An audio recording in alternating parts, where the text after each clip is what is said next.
If you white folks want to be treated the way blacks are in this society, stand.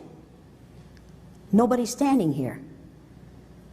That says very plainly that you know what's happening.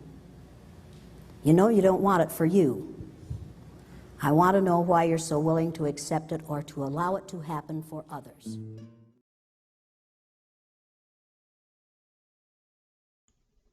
The Black Lives Matter hashtag was created in response to multiple deaths of African Americans after interactions with police. The campaign has so far created awareness through social media as well as through campaigns and marches, though there still has been some backlash. But why do we need the hashtag in the first place? Everybody's seen the hashtag at this point. They've seen the slogans and the protests. What is Black Lives Matter and how did it come about? Black Lives Matter is a project that's designed to celebrate the humanity, the brilliance, and resilience of Black people in a world that devalues Black life.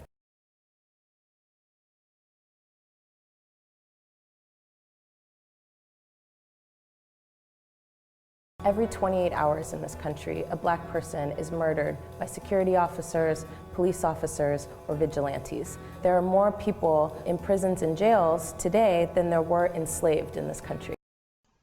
History repeats itself, as Black Lives Matter is not a new concept. People of color have been marching, rallying, and protesting for several generations. It just so happens the 21st century's latest addition to voicing our social and civil liberties can be done on the internet, as well as in physical form. The image of Trayvon Martin was displayed on millions of people's social media, namely Facebook, in protest to him being gunned down by George Zimmerman, who said he looked suspicious in his moments before his death. His likeness is illustrated next to Emmett Till and Mike Brown, both thought to be wrongfully murdered because of their race.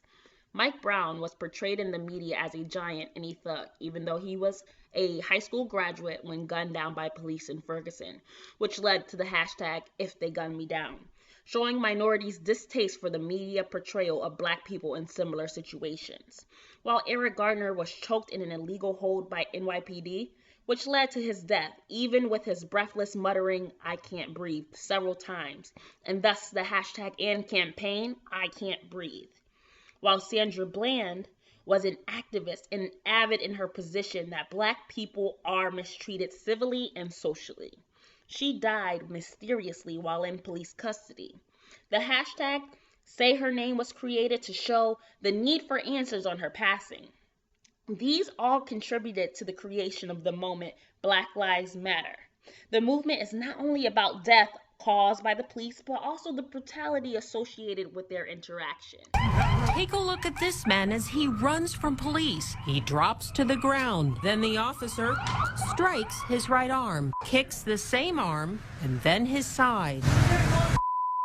The officer orders him to put his hands behind his back and then radios for help. Every bit of goodwill that has been rolled out.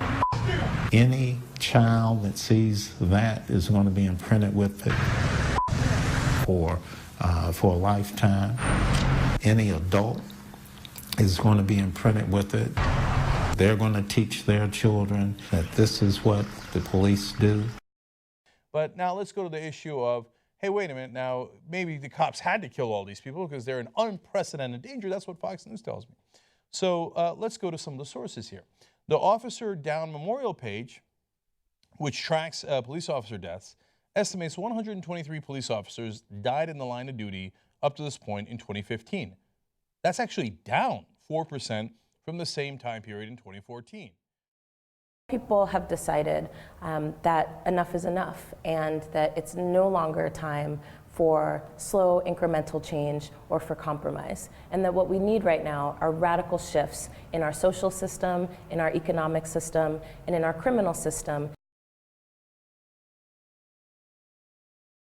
Because they're afraid they will lose power if they share it with other people. We are afraid of sharing power. That's what it's all about. That's the reason men won't share power with women, because they are afraid they will lose power. People, if we would share power, we would empower many people so that we would all be more powerful.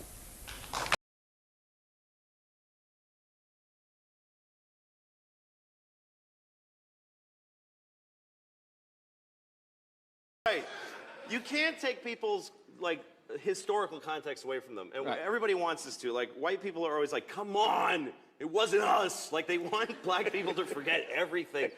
Like, every year, white people add 100 years to how long ago slavery was. Yeah.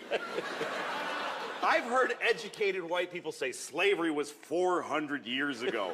No, it very wasn't. It was 140 years ago. That's two 70-year-old ladies living and dying back to back.